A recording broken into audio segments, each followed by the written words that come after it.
Hello friends, आप सबका स्वागत है हमारे यूट्यूब चैनल आईटी स्टडी में। आज की वीडियो में हम लोग पढ़ने वाले हैं मल्टी प्रोसेसिंग ऑपरेटिंग सिस्टम। देखिए वर्ड से पता चलेगा मल्टी प्रोसेसिंग, ठीक है ना, मतलब कि आपके पास मल्टीपल प्रोसेसिंग एलिमेंट है, ठीक है ना, मल्टीपल प्रोसेसिंग एलिमेंट है हमारे पास, ठीक है। प्रोसेसिंग एलिमेंट क्या होता है कि जो वही प्रोसेसिंग एलिमेंट जो प्रोसेस कर रहा है वही एलिमेंट की बात कर रहे हैं, तो मतलब कि आपके पास क्या है, मल्टीपल सीपीयूज हैं, ठीक है ना। सीपीयू जो है आपके पास मल्टीपल है, वही होता है हमारा मल्टीपल ऑपरेटिंग सिस्टम। जैसे हमारे पास ड्यूल कोर बोलते हैं हम लोग, क्वाड कोर बोलते हैं, ऑक्टा कोर बोलते हैं। तो वहां पर क्या हो रहा है कि आपके पास जो सीपीयू है वो आपके पास दो सीपीयू, ड्यूल कोर हो गया, ठीक है, क्वाड कोर 4 सीपीयू हो गया, ऑक्टा कोर हो गया, तो आपके पास 8 सीपीयू हो गए, ठीक है। तो मान लीजिए हमारे पास दो सीपीयू हम ले रहे हैं एग्जांपल पे, दो सीपीयू हमारे पास हैं।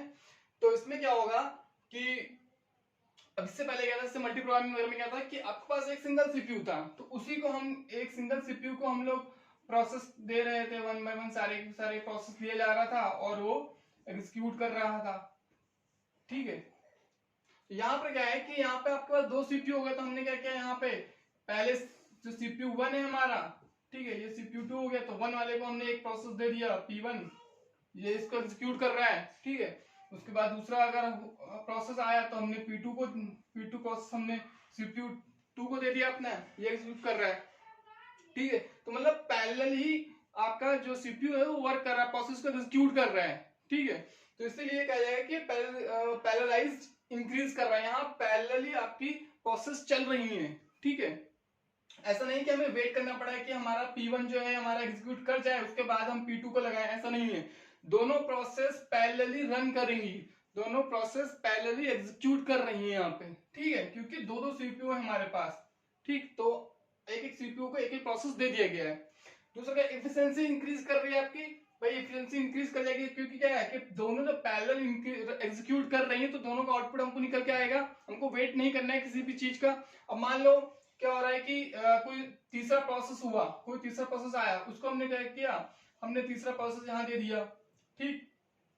चौथा प्रोसेस आया, हमने यहाँ दे दिया, सारे सीपीयू को दे दिया। तो जैसे ही पहला वाला एग्जीक्यूट कंप्लीट हो जाएगा तो ये क्या होगा, P3 वाला एग्जीक्यूट करना शुरू हो जाएगा, स्टार्ट हो जाएगा। जब P2 वाला जैसे इधर सीपीयू 2 के पास P2 कंप्लीट हुआ तो ये P4 वाला स्टार्ट हो जाएगा एग्जीक्यूट करना, ठीक है। तो एफिशिएंसी क्या है इसकी, बढ़ रही है यहाँ पे, ठीक। अगला क्या है, फास्टर प्रोसेसिंग, भाई प्रोसेस क्या हो रहा है यहाँ, फास्ट हो रहा है, ठीक है ना। वन बाय वन सीपीयू हमारे का आइडल नहीं बैठ रहा है, वो वन बाय वन एक एक प्रोसेस को ले रहा है और एग्जीक्यूट करता जा रहा है, ठीक है। तो यहाँ जो प्रोसेस जो रिजल्ट आएगा वो फास्ट आ रहा है, ठीक। रिलायबल है हमारा यहाँ पे, ठीक है ना।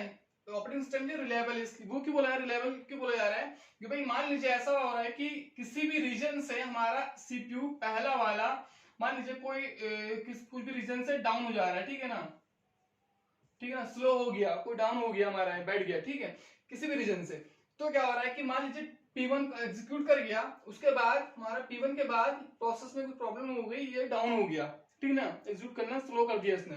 तो हम क्या कर रहे हैं, अपने P3 हमारा क्या है, सीपीयू 2 के पास चला जा रहा है, ठीक है ना, ये एग्जीक्यूट कर रहा है, समझ रहे हैं। तो हो क्या रहा है कि भाई जरूरी नहीं है कि हमने P3 को दिया है, P3 हमारा जो है प्रोसेस वो सीपीयू 1 को अलॉट किया गया है, तो सीपीयू 1 ही एग्जीक्यूट करेगा। इन केस अगर इसमें कोई फॉल्ट आ रही है, कोई प्रॉब्लम आ रही है, तो जो टास्क होगा या जो प्रोसेस होगा वो अगले दूसरे सीपीयू को मतलब भेज दिया जाएगा, ठीक है ना, उसको अलॉट कर जाएगा सीपीयू 2 और वो एग्जीक्यूट करेगा, ठीक। ऐसा ही ये ड्यूल कोर है कि अगर क्वाड कोर लगाया तो 4 प्रोसेस लगे होंगे, आपके 4 सीपीयू लगे होंगे, ठीक है ना, और उनको वन बाय वन एक एक प्रोसेस दे दिया जाएगा, वो एग्जीक्यूट कर रहा है, उसमें से कोई एक अगर फॉल्ट आ रही है तो बाकी के जो प्रोसेस होंगी वो दूसरे वाले सीपीयू को अलॉट कर दी जाएंगी, ठीक है। तो इसलिए इसमें क्या है, जो आपका जो एफिशिएंसी होगी वो बढ़ जाएगी और आपका जो आउटपुट निकलेगा वो फास्ट निकलेगा, ठीक है। तो ये होता है हमारा मल्टी प्रोसेसिंग ऑपरेटिंग सिस्टम। नाम से थोड़ा याद रखिएगा, मल्टी प्रोसेसिंग, जो प्रोसेस है, जो प्रोसेस एलिमेंट है, जो प्रोसेसिंग हो रही है यहाँ पर मल्टीपल हो रही है, मतलब जो प्रोसेस एलिमेंट मिल रहा है आपको, ठीक है ना, जो प्रोसेसर है वो आपके पास मल्टीपल है यहाँ पे, ठीक है ना। प्रोसेसिंग जो है, जो प्रोसेस है आपके पास, जो प्रोसेस एलिमेंट है, प्रोसेस एलिमेंट का मतलब कि जो प्रोसेस कर रहा है, प्रोसेस कौन कर रहा है, हमारा सीपीयू कर रहा है। तो सीपीयू आपके पास यहाँ मल्टीपल है, 2 है, 4 है, 8 है, ठीक है, तो जो भी है, तो ये चीज होती है। तो मल्टीपल प्रोसेसिंग ऑपरेटिंग सिस्टम हमारा ये होता है। ठीक, अगर किसी को इसमें कोई डाउट लग रहा हो तो मुझसे कमेंट बॉक्स में पूछ सकता है। बाकी अगर आपको इसमें समझ में आया हो, वीडियो अच्छी लगी हो तो लाइक जरूर कीजिएगा और चैनल को हमारे सब्सक्राइब जरूर कीजिएगा। आज के बस इतना ही, थैंक यू।